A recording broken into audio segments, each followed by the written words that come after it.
देखो हमारा चैप्टर चल रहा था, चैप्टर नंबर 3,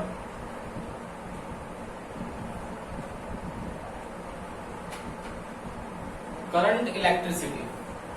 करंट इलेक्ट्रिसिटी के बारे में हम लोग पढ़ रहे थे, और करंट इलेक्ट्रिसिटी जो चैप्टर है वो उसमें हम लोगों ने इनिशियल से रेजिस्टेंस वाले चैप्टर से स्टार्ट किया था कि रेजिस्टेंस क्या होता है, series combination, parallel combination, graphical method से हम लोग वैल्यूज कैसे निकाल सकते हैं। देन उसके बाद में हम लोगों ने देखा था कि टेम्परेचर कॉफिशिएंट क्या होता है, फिर ड्रिफ्ट वेलोसिटी इसके रिलेशन इलेक्ट्रिक करंट के साथ, इलेक्ट्रिक फील्ड के साथ, पोटेंशियल डिफरेंस के साथ। फिर उसके बाद में हम लोगों ने केसीएल केवीएल क्या, इलेक्ट्रिक सेल के बारे में पढ़ा। तो ये सब चीजें जो है बेटा आप लोगों के चैप्टर नंबर 3 जो है वो प्रैक्टिकल पॉइंट ऑफ व्यू से बहुत इंपॉर्टेंट है। तो इसी में आज हम लोग एक न्यू टॉपिक ऐड कर रहे हैं, वो है आप लोगों का Wheatstone bridge. Wheatstone bridge, scientist था व्हीटस्टोन, इस साइंटिस्ट का नेम है व्हीटस्टोन। क्या है? एक ब्रिज थ्योरी है। किस चीज की? टू फाइंड, इसका एम क्या है? टू फाइंड अननोन रेजिस्टेंस, मतलब आर की वैल्यू फाइंड करने के लिए व्हीटस्टोन ब्रिज जो है उसको हम लोगों ने डिस्कवर किया। व्हीटस्टोन ने कैसे किया देखना। इसके अंदर कॉम्बिनेशन होता है बेटा और एक ब्रिज बना हुआ होता है इस तरीके से। ये पॉइंट ए है, ये पॉइंट बी है, ये पॉइंट सी है,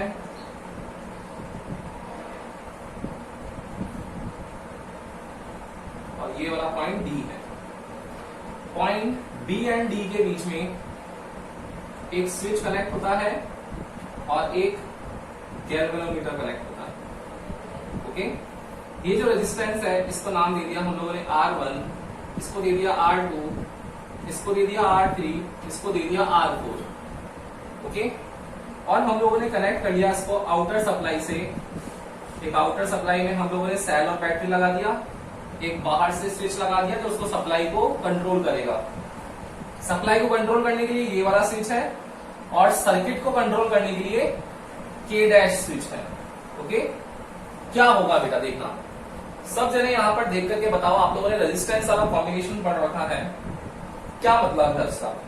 आप लोग बोलोगे कि सर यहाँ जो पॉजिटिव टर्मिनल से पॉइंट ए कनेक्ट है यहां पर V प्लस आ जाएगा और यहां से V माइनस आ जाएगा C पर, यही बोलोगे ना। और मैंने आप लोगों को ओम्स लॉ सिखा रखा है, तो ओम्स लॉ में यही पढ़ रखा है कि पहले पोटेंशियल डिफरेंस सेटअप होता है, देन इलेक्ट्रिक करंट फ्लो होता है। तो देखो पोटेंशियल डिफरेंस सेटअप हो गया, अब करंट का फ्लो होगा। तो करंट का फ्लो कैसे होगा बेटा? यहां से I करंट फ्लो होने वाला है, हो रहा है करंट। इस पॉइंट पर आकर के ये डिवाइड हो जाएगा करंट, यहां पर I1 चला जाएगा, यहां पर I2 आ जाएगा। अब देखना, यहां से I1 करंट फ्लो होगा, तो ये तो डेफिनेटली आप लोग समझ गए होंगे कि करंट का फ्लो जो होगा वो high potential point to low potential point हो रहा है, मतलब B का पोटेंशियल कम होगा। फिर सेम कहानी A टू D में भी है कि A का पोटेंशियल हाई होगा, B का कम होगा, इस वजह से हाई टू लो की ओर करंट का फ्लो हो रहा है।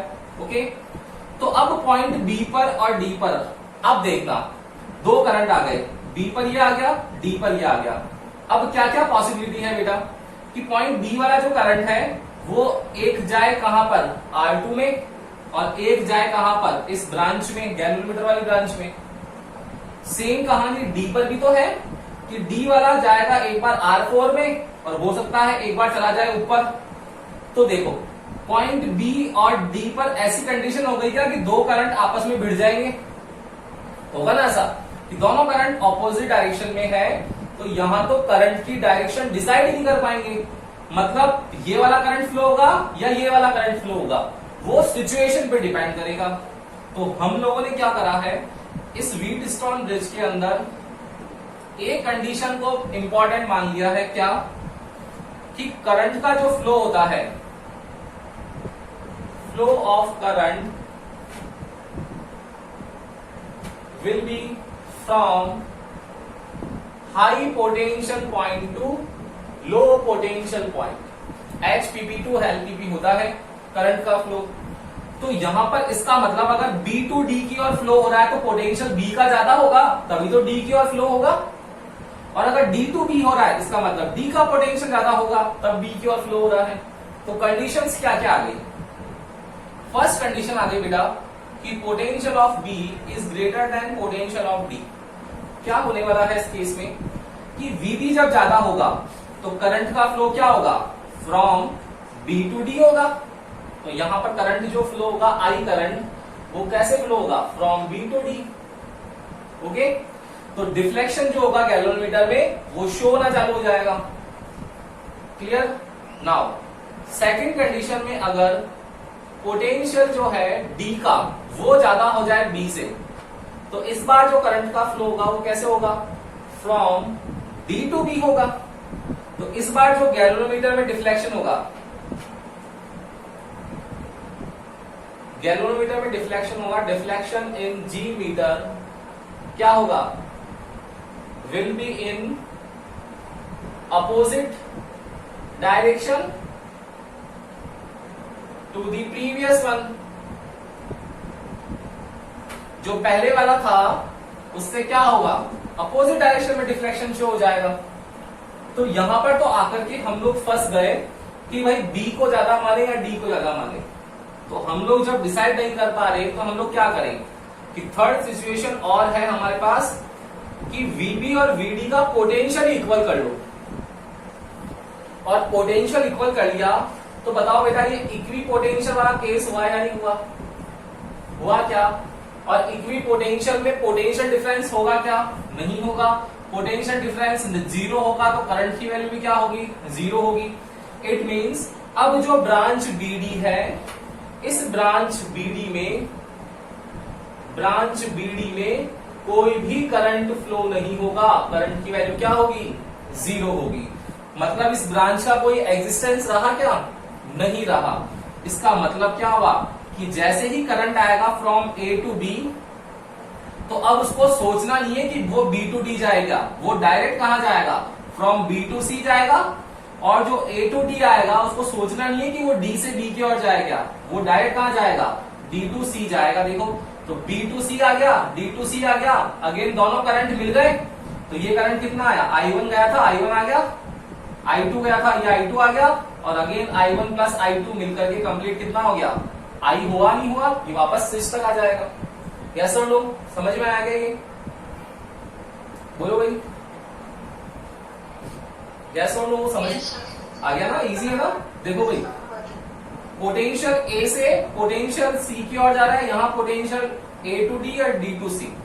ओके, तो बीच वाली ब्रांच जो है उसका पोटेंशियल VB और VD को इक्वल कर दिया, तो इक्वी पोटेंशियल सरफेस की वजह से गैल्वेनोमीटर में कोई भी करंट का डिफ्लेक्शन नहीं होगा। उस टाइम पर इस ब्रांच का कोई एग्जिस्टेंस नहीं होगा। अब जब ब्रांच का एग्जिस्टेंस नहीं है तो पोटेंशियल कितना है? VB और VD इक्वल है।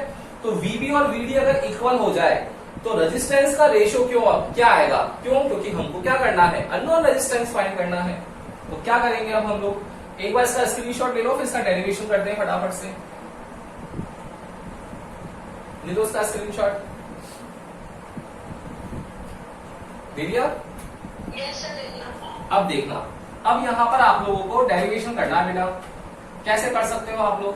कि वैल्यूज निकालनी है।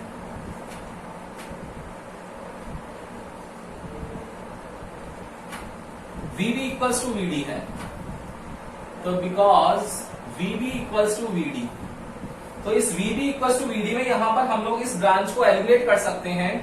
इस वजह से ही इस VB इक्वल्स टू VD को यहां पर इक्विलिब्रियम कंडीशन बोलते हैं, इक्विलिब्रियम कंडीशन बोलते हैं, या फिर बैलेंस्ड कंडीशन बोलते हैं। बैलेंस कंडीशन की ब्रिज जो है हमारा वो बैलेंस्ड है। ओके, अब देखना VB इक्वल्स टू VD, एक तरफ है ये VB, एक तरफ है ये VD, तो हम लोग क्या लूप ले सकते हैं? क्या loop A B D A,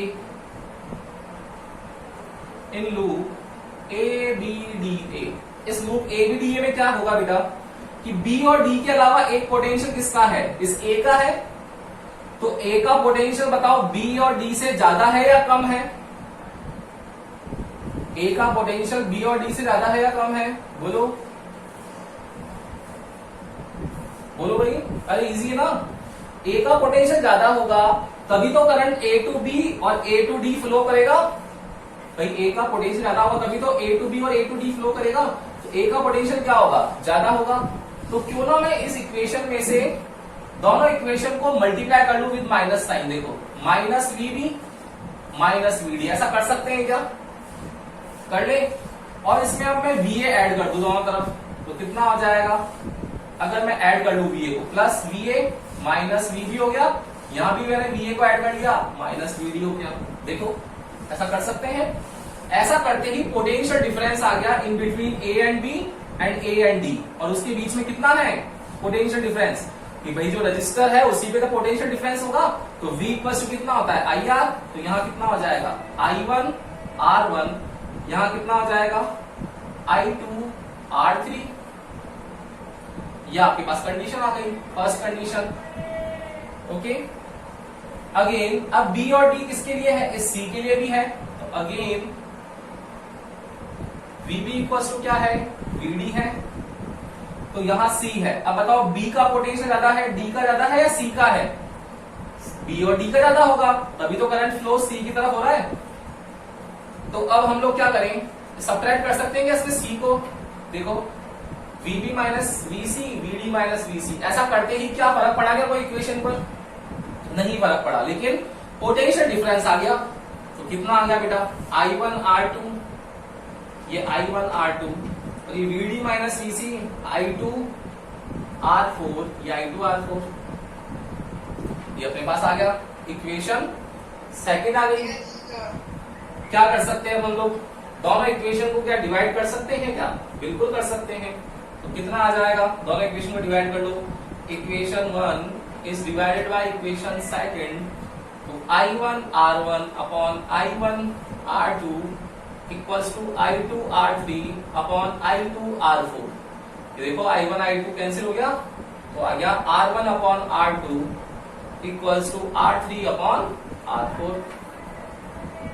क्या आप लोगों के पास में आंसर आ गया कि ऊपर वाले दोनों का रेशो नीचे वाले दोनों का रेशो अगर इक्वल होता है तो जो भी अननोन है इन चारों में से कोई सा भी अननोन ले लो। लेट्स सपोज मैंने ले लिया R4 जो है मेरा अननोन है, तो R4 की वैल्यू क्या आ जाएगी? R4 कितना आ जाएगा बेटा?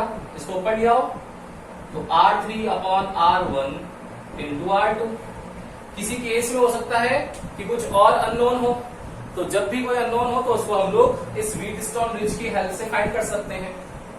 कर सकते हो क्या? समझ में आ गया आप लोगों को? यस और नो?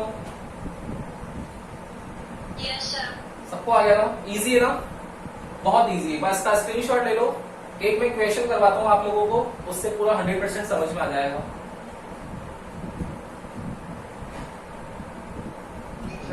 ले लिया स्क्रीनशॉट? Good morning.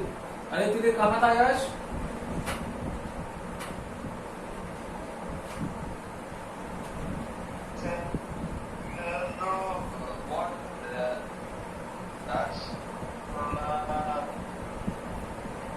आवाज कट रही है आपकी। देख क्वेश्चन है व्हीटस्टोन ब्रिज पर। क्वेश्चन देखना बेटा, पता पड़ना चाहिए कि है या नहीं है। ये पॉइंट ए है,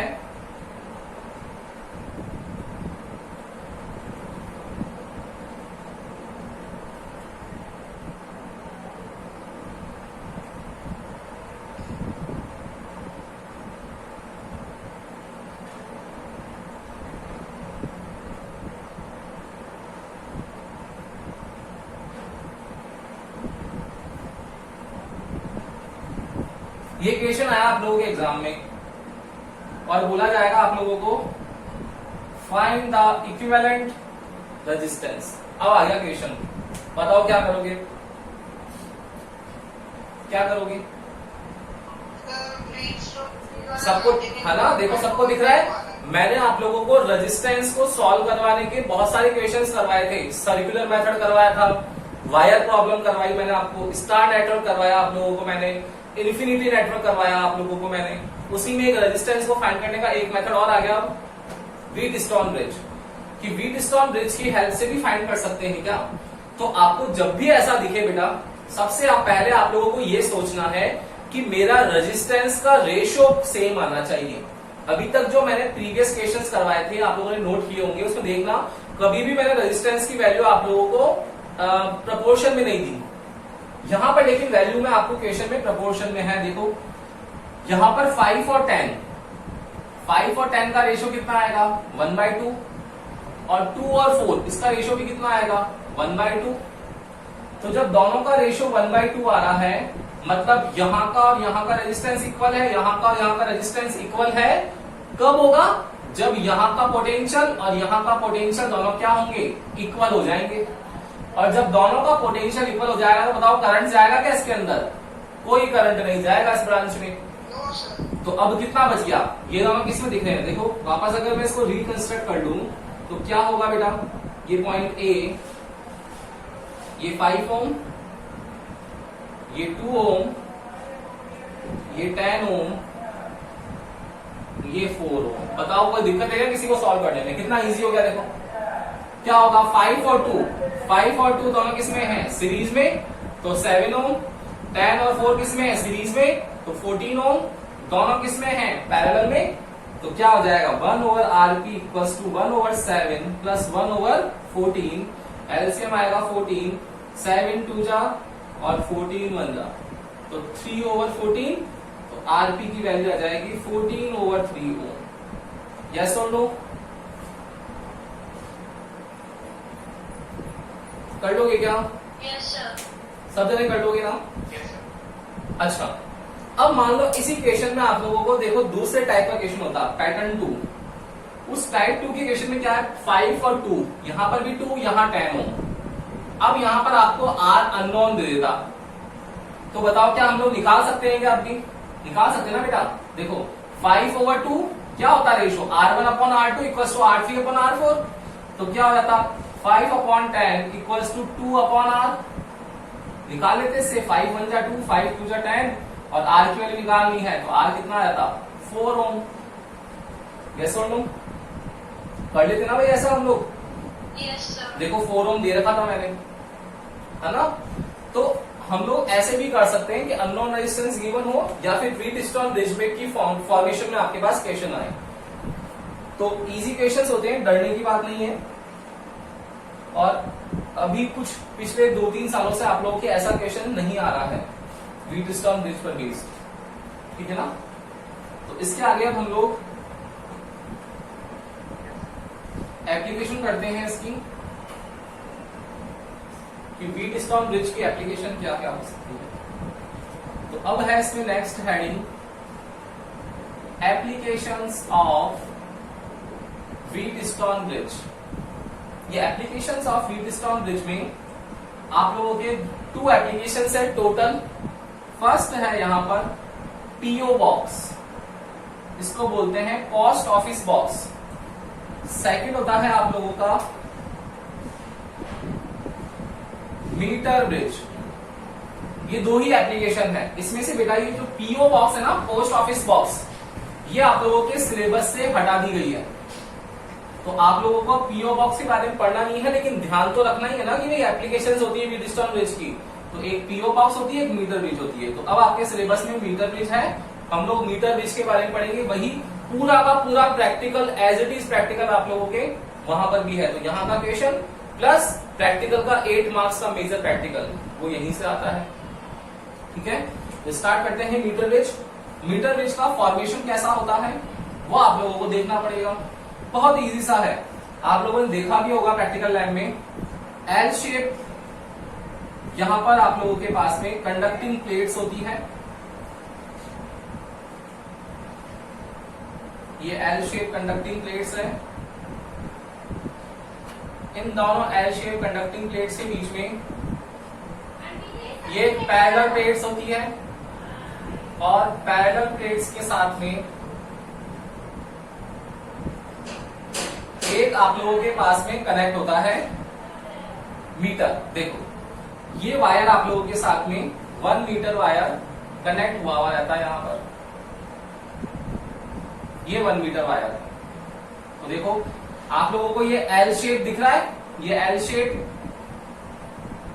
ये एल शेप जो है ये कंडक्टिंग प्लेट्स है, किसकी बनी हुई होती है? कॉपर की। ये पैरेलल प्लेट है किसके? इस वायर के। ये भी किसकी बनी हुई है? कॉपर की। ओके, अब ये जो वायर है इसके यहां लिखा हुआ होता है 0 और नीचे स्केल होता है पूरा, और वायर आता है 100 सेंटीमीटर तक। तो हम लोगों को सबको पता है कि 100 सेंटीमीटर जो होता है वो 1 मीटर के इक्वल होता है। 1 मीटर के इक्वल वायर होता है, इसी वजह से इसको मीटर ब्रिज बोलते हैं। आ गया समझ में कि भाई इसका नाम मीटर ब्रिज क्यों रखा? सोच समझ के रखा होगा। जैसे व्हीटस्टोन ब्रिज का नाम साइंटिस्ट के नेम पे रख दिया व्हीटस्टोन, वैसे मीटर ब्रिज का नाम क्या रखा है कि इसके अंदर 0 to 100 सेंटीमीटर का एक वायर होता है। 100 सेंटीमीटर 1 मीटर के इक्वल है, मतलब वो मीटर ब्रिज। ये जो वायर होता है, ये जो वायर है, ये वायर कोई ना कोई मटेरियल का होता है। कौन से मटेरियल का होता है बेटा? तो ये वायर जो है वो 3 मटेरियल होते हैं। एक होता है आप लोगों की लैब में कॉन्स्टेंटन का, एक होता है आप लोगों की लैब में नाइक्रोम का, और एक होता है आप लोगों की लैब में मैग्नीज और यूरेका का। देखो ये वाला जो वायर है ना कॉन्स्टेंटन, इस कॉन्स्टेंटन की कंडक्टिविटी सबसे ज्यादा होती है, और ये जो वायर है ना नाइक्रोम का, इसकी कंडक्टिविटी सबसे कम होती है।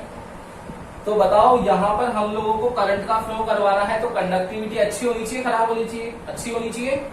इस वजह से कॉन्स्टेंटन का वायर हम लोग यहां पर यूज करते हैं, ठीक है ना। तो ये जो वायर होता है ये कॉन्स्टेंटन का बना होता है। अब इसके ऊपर स्केल है, ये 0 to 100 वाली, और यहां पर होती है अगेन 0 to 100 वाली। ये 100 सेंटीमीटर का हो गया। ओके, अब जो फर्स्ट गैप है, इस फर्स्ट गैप में हम लोग कनेक्ट करते हैं हमारा रेजिस्टेंस बॉक्स। ये रेजिस्टेंस बॉक्स है, ये रेजिस्टेंस बॉक्स। यहां सेकंड गैप जो है इसमें हम लोग कनेक्ट करते हैं अननोन रेजिस्टेंस। ये वही अननोन रेजिस्टेंस जिसको हम लोग फाइंड कर रहे थे अभी व्हीटस्टोन ब्रिज की हेल्प से, ठीक है। अब ये पॉइंट दिख गया आपको, इस पॉइंट पर हम लोग कनेक्ट करते हैं एक गैल्वेनोमीटर, किसके लिए? डिफ्लेक्शन देखने के लिए। और दूसरा पॉइंट जो होता है वो कनेक्ट करते हैं जॉकी से। ये जो जे है, ये जे जॉकी के लिए है। जॉकी क्या?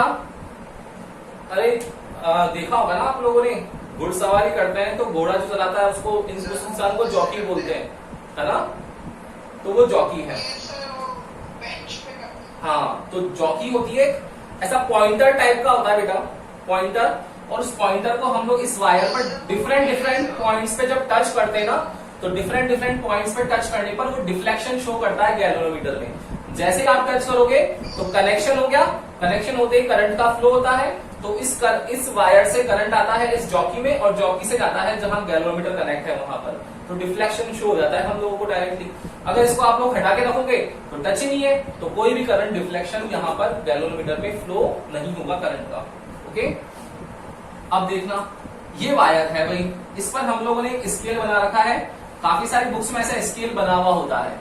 आप लोग चाहो तो थोड़ा सा कॉम्प्लेक्स हो जाता है, इस वजह से बनाती नहीं है स्केल इसके ऊपर। आपको बस 0 to 100 बना लो, कोई दिक्कत नहीं है, ठीक है। अब देखो ये हम लोगों ने सर्किट कंस्ट्रक्ट कर लिया मीटर ब्रिज का। करता क्या है, अब ये काम क्या है यहाँ पर देखना। इसका काम है बेटा कि अगर आप लोगों के पास में एक वायर है, उस वायर की लेंथ गिवन है, तो बताओ क्या मैं इस लेंथ को वेरी करके रेजिस्टेंस की वैल्यू को निकाल सकता हूं क्या? बिल्कुल निकाल सकते हैं ना। कि भाई मीटर ब्रिज का नाम किस पे रखा? इस वायर की लेंथ पे तो रखा कि लेंथ 1 मीटर है तो मीटर ब्रिज रख दिया नाम। तो लेंथ पर डिपेंडेंट करता है, मतलब अगर लेंथ अगर आप लोगों को गिवन है और रेजिस्टेंस निकालना है, तो आप लोगों के सबके माइंड में एक ही चीज आएगी कि सर आर प्रोपोर्शनल होता है एल के, ठीक है। क्या करेंगे, सबसे पहले जब ये स्टार्ट होगा तो सबसे पहले हम लोगों को इसका वर्किंग प्रिंसिपल जो है वो देखना है, कैसे करते हैं। कंस्ट्रक्शन देख लिया, वर्किंग प्रिंसिपल देखना। सबसे पहले क्या करना है बेटा आप लोगों को कि यहां रेजिस्टेंस बॉक्स जो है, ये रेजिस्टेंस बॉक्स, इस रेजिस्टेंस बॉक्स से आप लोगों को रेजिस्टेंस निकालने हैं। कितने कितने रेजिस्टेंस निकालने हैं? 1 ओम, 2 ओम, 3 ओम, 4 ओम, 5 ओम। यहाँ रेजिस्टेंस बॉक्स है, बॉक्स मतलब नंबर ऑफ रेजिस्टेंस होंगे यहाँ पर, उनमें से एक बार 1 ओम निकालेंगे, 2 निकालेंगे, 3 निकालेंगे, 4। आपकी जो चॉइस है, आपको एग्जामिनर गिवन हो, एग्जामिनर जो होगा एग्जाम में देगा आपको कि इतने ओम पर निकालो, उस पर निकाल लेंगे हम लोग। वो रेजिस्टेंस निकाल लिया, क्या होगा, रेजिस्टेंस निकालोगे और जो जॉकी है गैल्वेनोमीटर से कनेक्ट, उस जॉकी को हम लोग इस वायर की डिफरेंट डिफरेंट पोजीशन पे रखेंगे। तो कब तक रखना है कि जब तक, मैंने आपको 3 केस बताए थे कि VB ग्रेटर देन हो VD से, VD ग्रेटर देन हो VB से और VB इक्वल हो VD के। बताओ हम लोगों को पता कैसे पड़ेगा कि इक्वल हो जाए? तो इक्वल होता है तो करंट फ्लो होता है क्या गैल्वेनोमीटर में? नहीं होता है। तो हम लोग जब यहां रखेंगे तो गैल्वेनोमीटर की निडल जो होगी वो लेफ्ट में डिफ्लेक्शन शो करेगी। जब हम लोग इसको यहां रखेंगे लास्ट पॉइंट पर, तो galvanometer needle right hand side में डिफ्लेक्शन शो करेगी। क्लियर? लेकिन एक इस पॉइंट सोचो, लेफ्ट टू राइट की ओर डिफ्लेक्शन शो हुआ है, तो मिड पॉइंट पर कोई ना कोई एक ऐसा पॉइंट आएगा जहां पर 0 होगा। मतलब इस वायर में एक पोजीशन ऐसी आएगी जिस लेंथ के लिए रेजिस्टेंस बॉक्स की वैल्यू पर गैल्वेनोमीटर में डिफ्लेक्शन 0 आ जाएगा। होगा या नहीं होगा? लेट सपोज मैंने जब R इक्वल टू 1 ओम निकाला, तो एक मेरे पास कोई लेंथ आ गई, 0 to 100 सेंटीमीटर है, मेरे पास लेंथ आ गई 40 सेंटीमीटर। तो 40 सेंटीमीटर की लेंथ, ये 40 सेंटीमीटर यहां होगा, तो 40 सेंटीमीटर की लेंथ पर मेरे पास इस L1 पर क्या आ गया, गैल्वेनोमीटर में डिफ्लेक्शन 0 आ गया। तो गैल्वेनोमीटर में डिफ्लेक्शन 0 मतलब बैलेंस्ड कंडीशन हो गई, बैलेंस कंडीशन हो गई, मतलब ये L1 जो है वो किसके प्रोपोर्शनल होगा, R1 के, मतलब R1 निकल गया। तो बताओ मुझे रिमेनिंग कितनी डिस्टेंस बच गई बेटा? टोटल 100 है, उसमें से L1 निकल गया, तो रिमेनिंग कितनी बच गई, 100 माइनस L1 बच गई क्या? ये भी तो लेंथ ही है, ये मुझे क्या दे देगी, R2 दे देगी।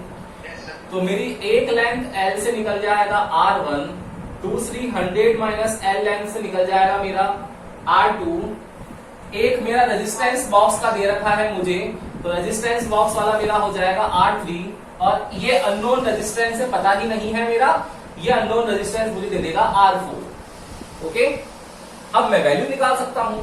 कैसे निकाल सकते हैं वैल्यू? हमारे पास व्हीटस्टोन ब्रिज की वैल्यू है। व्हीटस्टोन ब्रिज का हमारे पास कॉन्सेप्ट है कि जो रेशियो होता है रेजिस्टेंस का वो डिवाइड में इक्वल होता है। तो R1 over R2 equals to R3 over R4। अब R1 क्या है बेटा? लेंथ है, ये लेंथ क्या R4? बोलो वैभव क्या? भाई हाँ, तो ये तो बोल रहे हैं R3 की वैल्यू तो रेजिस्टेंस बॉक्स की वैल्यू है, जो ये लिख ली हम लोगों ने 1 2 3 4 5। R1 R2 आई क्या? तो ये R4 जो है यही तो अननोन है, अननोन ही तो फाइंड करते हैं मीटर ब्रिज में, वही कर रहे हैं। तो देखो R1 की वैल्यू है L, R2 कितना है बेटा 100 माइनस L, R3 की वैल्यू रेजिस्टेंस बॉक्स है, ये पता ही होगी हम लोगों को, इसको लिख दिया मैंने R, और ये जो R4 की वैल्यू है ये हम लोगों को अननोन है, फाइंड करनी है। तो इस R4 की वैल्यू कितनी आ जाएगी? इस R4 की वैल्यू को ले जाएंगे, इसको मल्टीप्लाई कर लेंगे, तो 100 minus L upon L into R। ये आप लोगों के पास में वैल्यू आ गई किसकी? अननोन रेजिस्टेंस R4 की। कि कुछ भी मत करो, आप लोगों के पास एक वायर होगा, उस वायर को डिफरेंट डिफरेंट पोजीशन पे रखो, चेक करते रहो, जिस भी पॉइंट पर डिफ्लेक्शन 0 आ जाए उसकी लेंथ काउंट कर लो, L आ जाएगी, रिमेनिंग 100 माइनस L वो आ जाएगी, और जिस रेजिस्टेंस बॉक्स की वैल्यू पर आया है R उसको मल्टीप्लाई कर दो, जस्ट आप लोगों का अननोन रेजिस्टेंस फाइंड आउट हो जाएगा। देखो कितना इजी मीटर ब्रिज है ना? ठीक है ना? काफी सारी बुक्स में बेटा इस R4 को है ना, काफी सारी बुक्स में S से भी लिख रखा है, काफी सारे टीचर्स भी बताते हैं आप लोगों को कि यहाँ ये अननोन रेजिस्टेंस S है, लेकिन हम लोग रेजिस्टेंस को R से डिनोट करते हुए आए हैं, तो आप लोग R ही लिखो ना, क्या दिक्कत है? कोई दिक्कत नहीं होगी, S से लिखा हुआ होगा, आपके एनसीईआरटी में भी S से लिखा हुआ होगा, आपकी चॉइस है कि क्या चूज करना है। S आपको अच्छा लगता है रेजिस्टेंस की, S लिखो, R अच्छा लगता है तो R लिखो। 10 से हम लोग R पढ़ते हुए आए तो R के लिए फैमिलियर है। R4 equals to 100 minus L over L into R। आया क्या समझ में मीटर ब्रिज और व्हीटस्टोन ब्रिज? यस और नो? कर लोगे प्रैक्टिकल ये वाला? ले लो एक बार इसका स्क्रीनशॉट। Yes, sir. अपनी स्कूल रीओपन होने वाली है, सुनने में आ रहा है दिवाली ब्रेक के बाद बिल्कुल 100% खुल जाएगा। तो प्रैक्टिकल्स होंगे, उन प्रैक्टिकल्स में ये प्रैक्टिकल बेटा आएगा आपके काम में। इसके आगे पोटेंशियोमीटर के 2 और प्रैक्टिकल है, ईएमएफ कंपैरिजन और इंटरनल रेजिस्टेंस, वो भी कराऊंगा मैं आप लोगों को, है ना। तो हाँ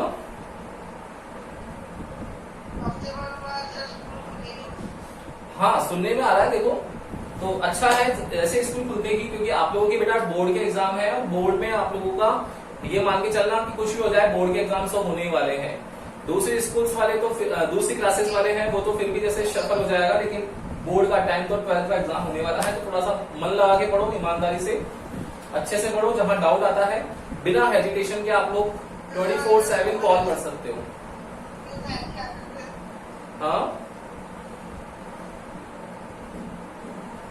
आवाज कट रही है आपकी। अरे वो देखेंगे हम। ठीक है ना बेटा, चलो तो अच्छे से पढ़ना। Good day.